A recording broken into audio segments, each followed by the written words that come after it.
Dedication. For Adam Horn, who is a champion of books and deserves his own shard blade. Preface. Welcome to Wind and Truth, Book 5 of the Stormlight Archive. This is the midpoint in the series and the ending of the first major arc. As such, I have wrestled with this book more than most, giving it a great portion of my thoughts, passion, and effort over the last 4 years. This is, to date, the longest book I've ever written, and this is among the longest amounts of time I've ever spent on a book. Probably the longest, if you don't count projects I set down and came back to years later. I hope you'll find the result worth the effort. Please sit back and enjoy the show. A high storm is brewing. Prologue. To live. 7.5 years ago, Gavilar Colin was on the verge of immortality. He merely had to find the right words. He walked a circle around the 9 honor blades, driven point first into the stone ground. The air stank of burned flesh. He'd attended enough funeral pyres to know that scent intimately, though these bodies hadn't been burned after the fighting but during it. They call it a Harryisham, he said, trailing around the blades, letting his hand linger on each one. When he became a herald, would his blade become like these, imbued with power and lore? The end of the world. Was it a lie? Many who name it such believed what they said, the Stormfather replied. And the owners of these? He said, gesturing to the blades. What did the heralds believe? If they had been entirely truthful, the Stormfather said, then I would not be seeking a new champion. Gavilar nodded. I swear to serve honor and Roshar as its herald. Better than these did. These words are not accepted, the Stormfather said. You will never find them at random, Gavilar. He would try nonetheless. In becoming the most powerful man in the world, Gavilar had often accomplished what others thought impossible. He rounded the ring of blades again, alone with them in the shadow of monolithic stones. After dozens of visits to this vision, he could name each and every blade by its associated herald. The Stormfather, however, continued to be reticent to share information. No matter. He would have his prize. He ripped Jezreel's long, curved blade from the stone and swung it, cutting the air. Nohadin met and grew to know the heralds. Yes, the Stormfather admitted. They are in there, aren't they? He said. The correct words are somewhere in the Way of Kings? Yes. Gavilar had the entire book memorized. He taught himself to read years ago so he could search for secrets without revealing them to the women in his life. He tossed the herald's blade aside, letting it clang against the stone, which made the Stormfather hiss. Gavilar mentally chided himself. This was just a vision, and these fake blades were nothing to him, but he needed the Stormfather to think him pious and worthy at least for now. He took up Chana's blade. He was fond of this one, as its ornamentation bifurcated the blade with a slit down the center. That long gap would be highly impractical for a normal sword. Here it was a symbol that this blade was something incredible. Shanaranak was a soldier, he said, and this is a soldier's blade. Solid and straight, but with that little impossibility missing from the center. He held the blade in front of him, examining its edge. I feel I know them each so well. They are my colleagues, yet I could not pick them out of a crowd. Your colleagues? Do not get ahead of yourself, Gavilar. Find the words. Those storming words. The most important ones Gavilar would ever say. With them, he would become the Stormfather's champion, and he had deduced something more. Gavilar suspected he would be accepted into the Oath Pact and ascend beyond mortality. He had not asked which herald he would replace. It felt crass, and he did not want to appear crass before the Stormfather. He suspected, though, that he would replace Telenelit, the one who had not left his blade. Gavilar stabbed the sword back into the stone. Let us return. The vision ended immediately, and he was in the palace's second-floor study. Bookshelves, a quiet desk for reading, tapestries and carpets to dampen voices. Gavilar wore finery for the upcoming feast, regal robes more archaic than fashionable. Like his beard, the clothing stood out among the ALT lighties.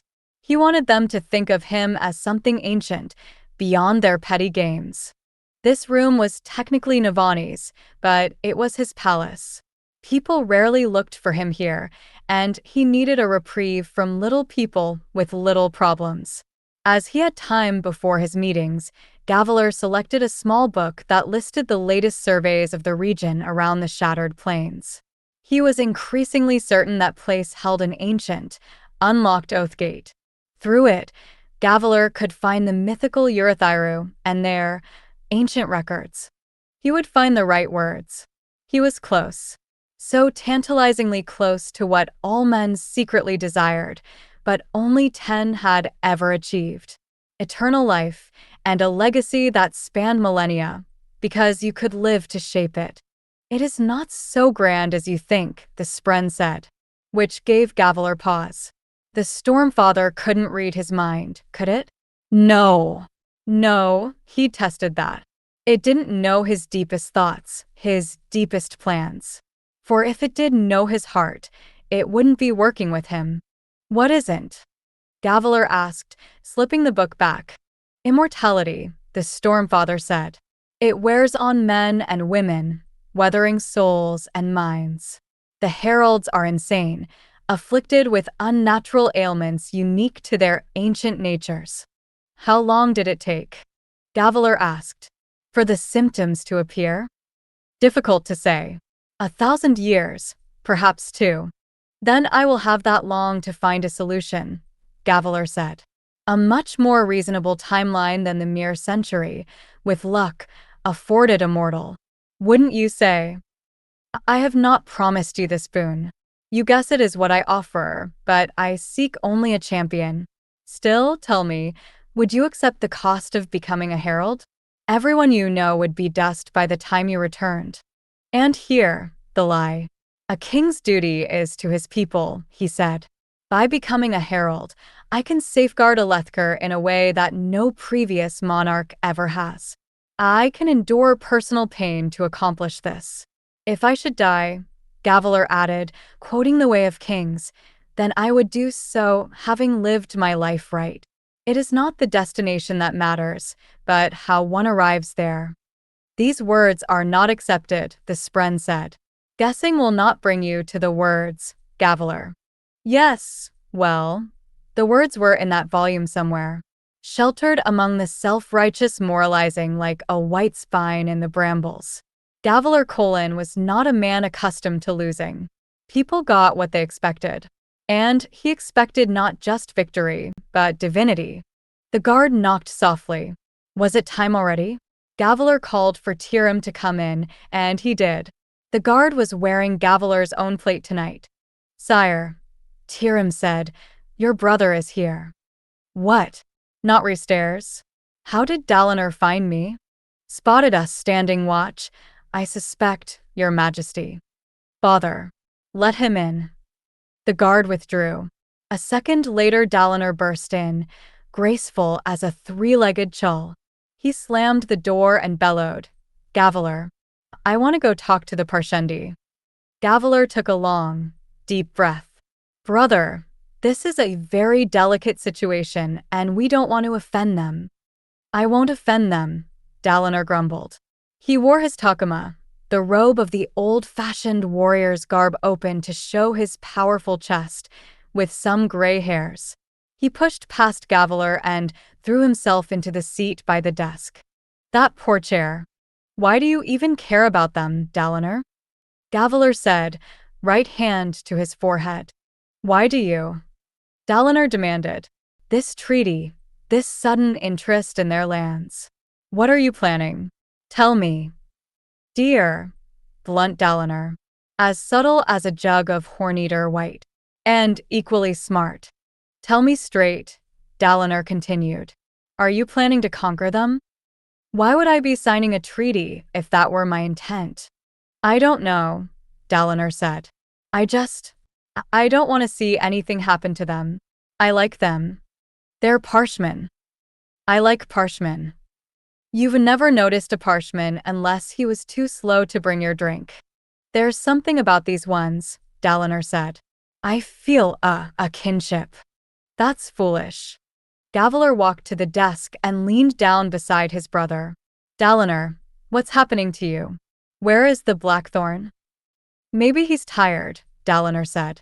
Or blinded by the soot and ashes of the dead constantly in his face. Again Dalinar whined about the rift. What an enormous hassle. Restairs would be here soon, and then there was Tidakar. So many knives to keep balanced perfectly on their tips, lest they slide and cut Gavilar. He couldn't deal with Dalinar having a crisis of conscience right now. Brother, Gavilar said, what would Evie say if she saw you like this? It was a carefully sharpened spear, slipped expertly into Dalinar's gut. The man's fingers gripped the table, and he recoiled at her name. She would want you to stand as a warrior, Gavilar said softly, and protect Alethkar. Dalinar whispered. She. Gavilar offered a hand and heaved his brother to his feet, then led him to the door. Stand up straight. Dalinar nodded, hand on the doorknob. Oh, Gavilar said. And brother? Follow the codes tonight. There is something strange upon the winds. The codes said not to drink when battle might be imminent.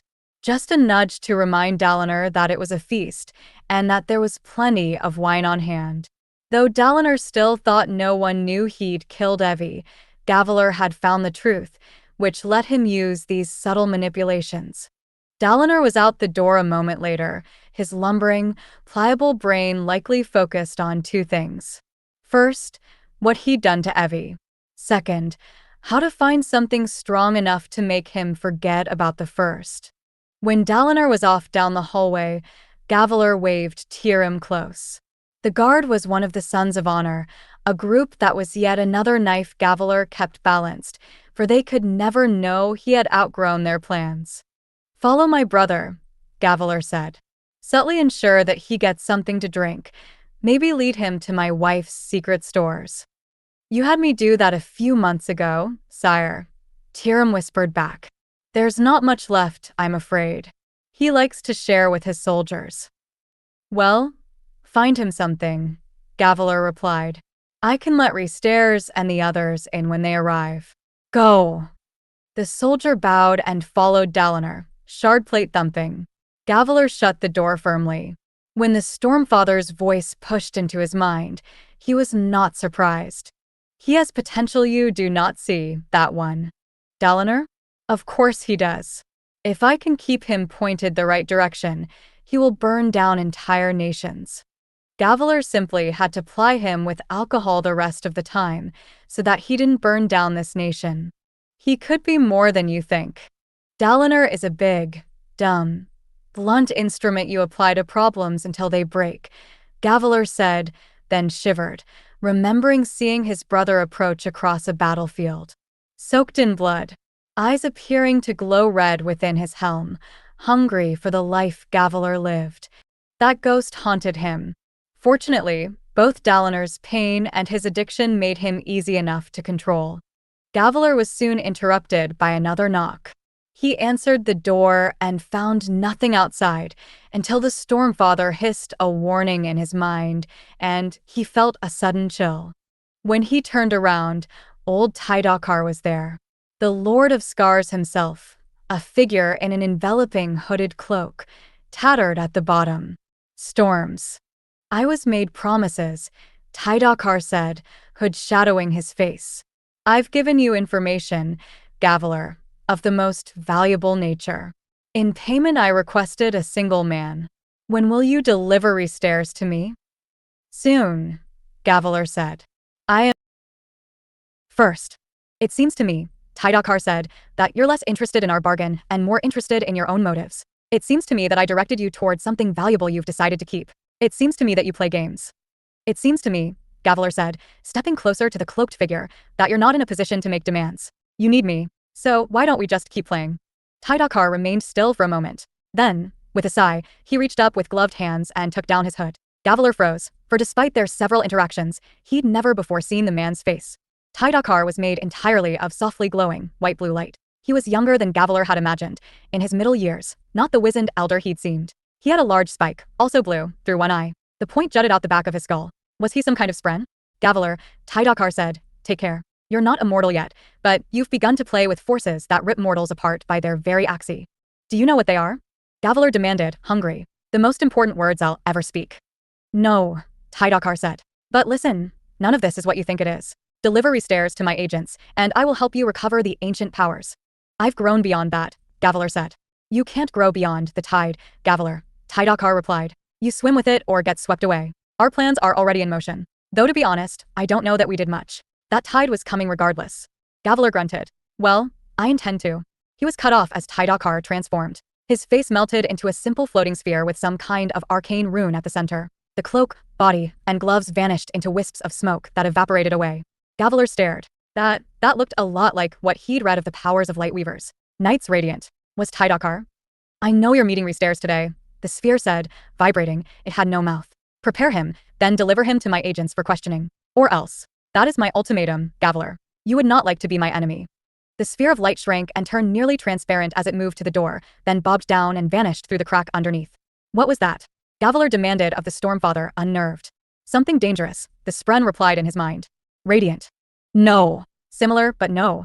Gavilar found himself trembling, which was stupid. He was a storming king, soon to be a demigod. He had a destiny. He would not be unsettled by cheap tricks and vague threats. Still, he rested his hand against the desk and breathed deeply, his fingers disturbing scattered notes and diagrams from his wife's latest mechanical obsession. Not for the first time he wondered if Navani could crack this problem. He missed the way they'd once schemed. How long had it been since they'd all laughed together? He, Eli, Navani, and Toril?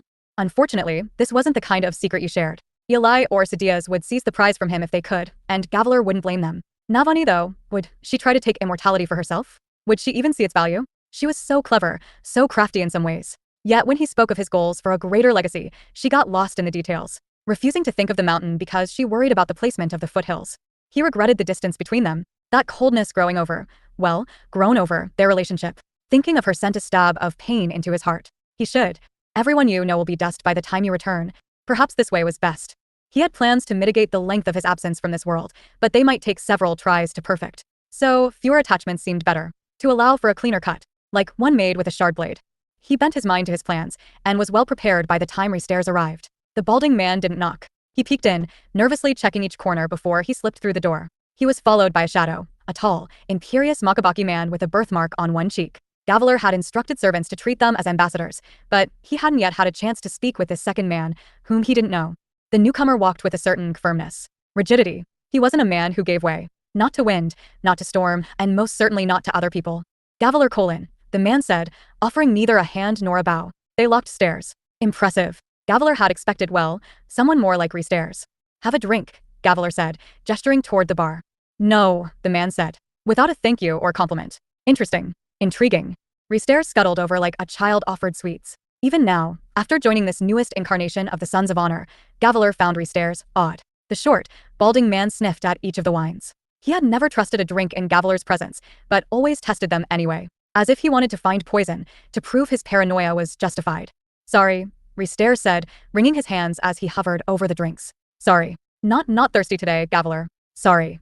Gavilar was close to tossing him aside and seizing control of the Sons of Honor. Except some of the others, like Amaram, respected him. Plus, why was Tidakar so interested in Restairs? Surely he couldn't actually be someone important. Perhaps his tall friend was the true power. Could Gavilar have been kept in the dark for 2 years about something that vital?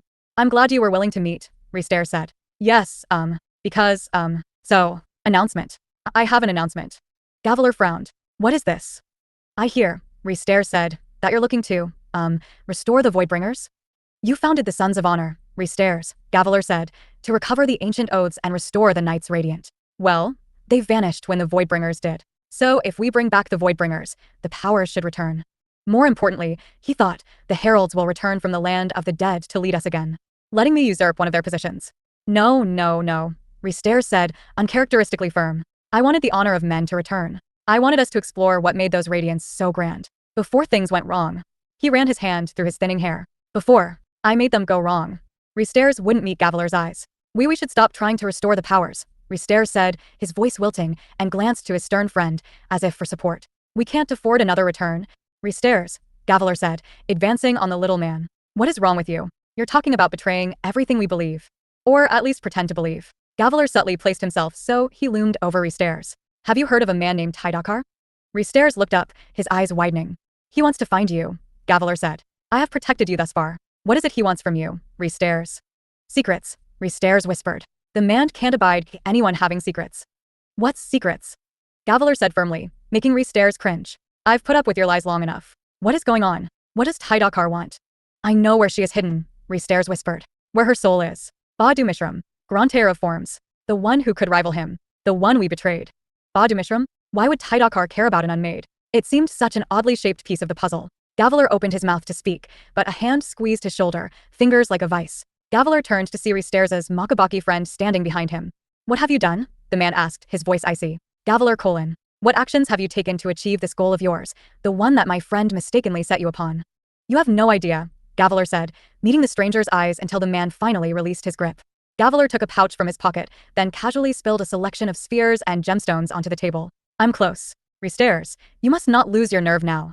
The stranger stared, his lips parting. He reached toward one of the spheres that glowed with a dark, almost inverted violet light. Impossible light, a color that should not exist. As soon as the stranger's fingers drew close, he yanked them away, then turned wide eyes on Gavilar. You are a fool, the man said. A terrible fool charging toward the high storm with a stick, thinking to fight it. What have you done? Where did you get void light? Gavilar smiled. None of them knew of the secret scholar he kept in reserve. A master of all things scientific. A man who is neither ghost blood nor son of honor. A man from another world. It is set in motion, Gavilar said, glancing at Risters. And the project was a success. Risters perked up. It was? Is that light? He turned to his friend. This could work, Nail. We could bring them back, then destroy them. It could work. Null. Oh, storms. Gavilar knew, but tried to ignore, that Risters pretended to be a herald to impress the others. The little man didn't know Gavilar had become familiar with the Stormfather, who had told him the truth, that the heralds had all long since died and gone to Breyes. So was this stranger pretending to be Nalen, Herald of Justice? He had the right look. Many of the depictions were of an imperious Makabaki man, and that birthmark, it was strikingly similar to one on several of the older paintings. But no, that was ridiculous. To believe that, one would have to believe that Risters, of all people, was a herald. The stranger tried to stare Gavilar down, motionless, his expression cold. A monolith instead of a man. This is far too dangerous. Gavilar continued to hold his gaze. The world would bend to his desires. It always had before. But you are, the man eventually said, stepping back, the king. Your will is law in this land. Yes, Gavilar said. That is correct. Risters, I have more good news. We can move void light from the storm to the physical realm. We can even carry it between here and damnation, as you wanted. That's a way, Risters said, looking to Nail. A way, maybe, to escape. Nail waved to the spheres. Being able to bring them back and forth from Breyes doesn't mean anything. It's too close to be a relevant distance. It was impossible only a few short years ago, Gavilar said. This is proof. The connection is not severed, and the box allows for travel. Not yet as far as you'd like, but we must start the journey somewhere. He wasn't certain why Risters was so eager to move light around in Shadesmar. Tidakar wanted this information as well. A way to transport Stormlight and this new void light, long distances. As he was contemplating that, Gavilar saw something. The door was cracked. An eye was peeking through. Damnation. It was Navani. How much had she heard? Husband, she said, immediately pushing into the room. There are guests missing you at the gathering. You seem to have lost track of time. He smothered his anger at her spying, turning to Risters and his friend. Gentlemen, I will need to excuse myself. Risters again ran his hand through his wispy hair. I want to know more of the project, Gavilar. Plus, you need to know that another of us is here tonight. I spotted her handiwork earlier. Another one? Another son of honor? No, he meant another herald. Risters was growing more delusional. I have a meeting shortly with Meridas and the others, Gavilar said, calmly soothing Risters. They should have more information for me. We can speak again after that. No, the Makabaki man growled. I doubt we shall. There's more here, Nail. Risters said, though he followed as Gavilar ushered the two of them out. This is important. I want out. This is the only way. Gavilar shut the door, then turned to his wife. Damnation, she should know better than to interrupt him. Storms. The dress was beautiful, her face more so, even when angry. Staring at him with brilliant eyes, a fiery halo almost seeming to spread around her. Once more, he considered. Once more he rejected the idea. If he was going to be a god, best to sever attachments. The sun could love the stars, but never as an equal. Asterisk, asterisk, asterisk. Some time later, after he'd seen to Navani, Gavilar slipped away again. To his chambers this time, where he could confront what he'd learned. Tell me, he said, walking across the springy carpet to regard the tabletop map of Roshar. Why is Tidakar so interested in Badu Mishram? The Stormfather formed a rippling beside Gavilar, vaguely in the shape of a person, but indistinct, like the wavering in the air made by great heat on the stones. She created your parchment by accident, he said. Long ago, just before the Recreants, Mishram tried to rise up and replace Odium, giving the Voidbringers powers. Curious, Gavilar said. And then she fell. She was too small a being to uphold an entire people. It all came crashing down, and so some brave radiance trapped Mishram in a gemstone to prevent her from destroying all of Roshar. A side effect created the parchment. Simple parchment. They were Voidbringers. A delicious secret he'd pried out of the Stormfather some weeks ago. Gavilar strolled to the bookcase, where one of the new heating fabrials had been delivered to him by the scholar Rusher Chris. He took it from its cloth casing, weighing it. He had found a way to ferry Voidspren through Shadesmar to this world using gemstones and aluminum boxes. Who would have thought Navani's pet area of study would be so useful? And if that conniving Axendweth eluded his grasp, he'd have to do the next part without her. He had his scholar, though in truth Gavilar was baffled by the light he was creating. Light that could somehow kill the Voidbringers? How had Basher made? He thought he heard a faint crackling sound from the Stormfather. Lightning? How cute. You've never challenged what I'm doing, Gavilar said. I would have thought that returning the Voidbringers would be opposed to your very nature. Opposition is sometimes needed, the Stormfather said. You will need someone to fight, should you become champion. Give it to me, Gavilar said. Now. Make me a herald. I need it. The Stormfather turned a shimmering head in his direction. That was almost them. What those? Gavilar said. A demand. So close. And so far. Gavilar smiled, hefting the fabrial and thinking of the Flamespren trapped inside. The Stormfather seemed increasingly suspicious, hostile. If things did go poorly, could he trap the Stormfather himself in one of these? Soon Amaram arrived with a small collection of people, 2 men, 2 women. One man was Amaram's lieutenant. The other 3 would be new important Sons of Honor recruits, invited to the feast and given time exclusively with the king after. It was an annoyance, but a worthy one. Gavilar identified the 2 women from the notes, but not the older man in robes. Who was he? A storm warden? Amaram liked to keep them around, to teach him their script, which preserved some semblance of Vorin devotion. That was important to him. Gavilar met each guest in turn, and as he reached the older man, something clicked. This was Taravangian, the king of Kharbranth, famously a man of little consequence or aptitude. Gavilar glanced at Amaram. Surely they weren't going to invite him into their confidence. They should find the power who secretly ruled Kharbranth. Likely to be one of 2 women, per Gavilar's spy reports. Amaram nodded. So, Gavilar gave his speech about ancient oaths and radiance, of glories past and futures bright. It was a good speech, but beginning to grate on him. Once his words had inspired troops, now he spent his entire life in meetings. After finishing, he let everyone get something to drink. Meridas, Gavilar whispered, pulling Amaram aside. These meetings are growing onerous. My experiment was a success. I have the weapon. Amaram started, then spoke softly. You mean? Yes. Once we bring back the Voidbringers, we will have a new way to fight them. Or a new way to control them, Amaram whispered. Well, that was new. Gavilar considered his friend, and the ambition those words implied. Good for you, Amaram. We must restore the desolations, Gavilar said. Whatever the cost. It's the only way. I agree, Amaram said. Now more than ever. He hesitated. My efforts with your daughter did not go well earlier. I thought we had an understanding. You simply need more time, my friend, to win her over. Amaram hungered for the throne like Gavilar hungered for immortality. And perhaps Gavilar would reward Amaram with it. Elhokar certainly did not deserve to be king. He was exactly the opposite of the legacy Gavilar wanted. He sent Amaram to talk to the others. Once they had enjoyed their drinks, Gavilar would give another short speech. Then, he could be on to. He frowned, noticing that one of the new recruits wasn't conversing with the others. The elderly man, Taravangian, was staring at the map of Roshar. The others laughed at something Amaram said. Taravangian didn't even look toward the sound. Gavilar strode over, but before he could speak, Taravangian whispered, Do you ever wonder about the lives we're giving them? The people we rule? Gavilar was unaccustomed to people, let alone strangers, addressing him with such familiarity. But then, this Taravangian saw himself as a king, and perhaps as Gavilar's equal. Laughable, when Taravangian ruled only one small city. I worry less about their lives now, Gavilar said, and more about what is to come. Taravangian nodded, appearing thoughtful. That was an inspiring speech. Do you actually believe it? Would I say it if I didn't? Of course you would. A king will say whatever needs to be said. Wouldn't it be grand if that were always what he believed? He looked to Gavilar, smiling. Do you truly believe the Radiance can return? Yes, Gavilar said. I do. And you are not a fool, Taravangian said, musing. So, you must have good reasons. Gavilar found himself revising his earlier opinion. A little king was still a king. Perhaps, among all of the dignitaries in the city tonight, here was one who might, in the smallest way, understand the demands put on the man pressed between crown and throne. A danger is coming, Gavilar said softly, shocked at his own sincerity. To this land, this world, an ancient danger. Taravangian narrowed his eyes. It's not just a desolation we must fear. Gavilar said. They come. The Everstorm. The Night of Sorrows. Taravangian, remarkably, grew pale. He believed. Gavilar usually felt foolish when he tried to explain the true dangers that the Stormfather had shown him, the contest of champions for the fate of Roshar. He worried people would think him mad. Yet this man believed him. Where? Taravangian asked. Did you hear those words? I don't know that you'd believe me if I told you. Will you believe me? Taravangian asked. 10 years ago, my mother died of her tumors. Frail, lying on her bed, with too many perfumes struggling to smother the stench of death. She gazed at me in her last moments. He met Gavilar's eyes. And she whispered, I stand before him, above the world itself, and he speaks the truth. The desolation is near, the Everstorm, the Night of Sorrows. Then she was gone. I've heard of this, Gavilar admitted. The prophetic words of the dead. Where did you hear those words? Taravangian asked, practically begging. Please. I see visions, Gavilar said, frank. Given me by the Almighty, so that we may prepare. He looked toward the map. Herald send that I may become the person I need to be to stop what is coming.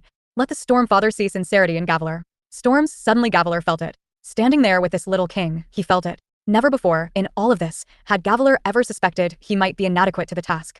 Perhaps, he thought, I should encourage Dalinar to resume his training. Remind him that he is a soldier. Gavilar had the distinct impression that before too long, he would need the Blackthorn again.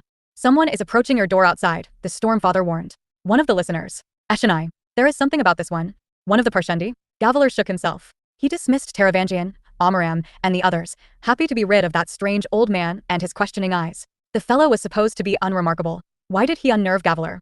Eshonai entered as Amaram passed along his invitation. The conversation with the Parshwoman went smoothly, with him manipulating her, and therefore her people, to prepare them for the role they would play. Asterisk, asterisk, asterisk. After Gavilar grew weary at the feast once the treaty was signed, he retired to his rooms. He sank into a deep plush chair by his balcony, releasing a long sigh. Early in his career as a warlord, he'd never allowed himself the luxury of softness. He had mistakenly assumed that liking something soft would make him soft. A common failing among men who wished to appear strong. It was not weakness to relax. By being so afraid of it, they gave simple things power over them. The air shimmered in front of him. A full day, Gavilar said. Yes.